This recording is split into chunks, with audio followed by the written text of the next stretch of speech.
Are the same metrics even applicable to physical and virtual events? Kind of what are your insights around that before we talk about what the value of those metrics were?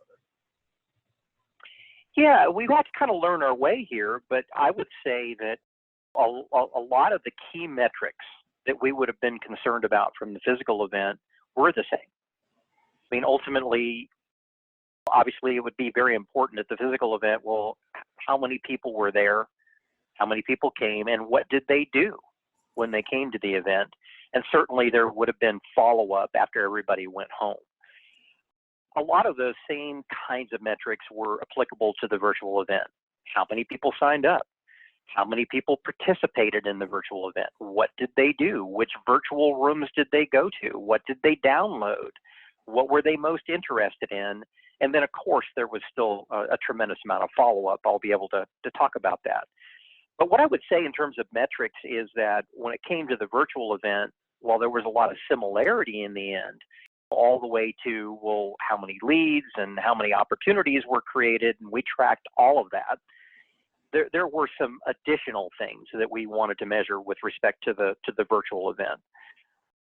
We could get more granular, really, right? Because in the virtual environment, we could see more specifically how they engage with that virtual environment.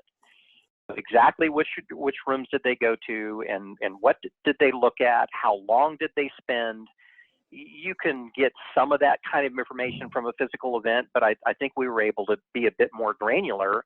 And then the other big difference, Piyush, was that from a metric standpoint, following the virtual event, we were able to do a lot more from an on-demand standpoint, which doesn't have perfect parallel for the physical event.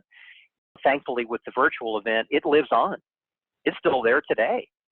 And so it changed the way that we could follow up with people and continues to provide opportunity, whereas the live event in Dallas would have been over in 3 or 4 days.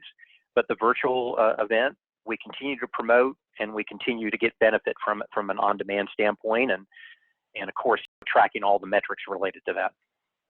I think that is such a profound observation and experience, in fact, from your perspective, that with a lot of physical events, they really are just a moment in time versus a digital event can live on for much, much longer. The long tail of these events can really be harnessed to build the funnel and engage people in the funnel.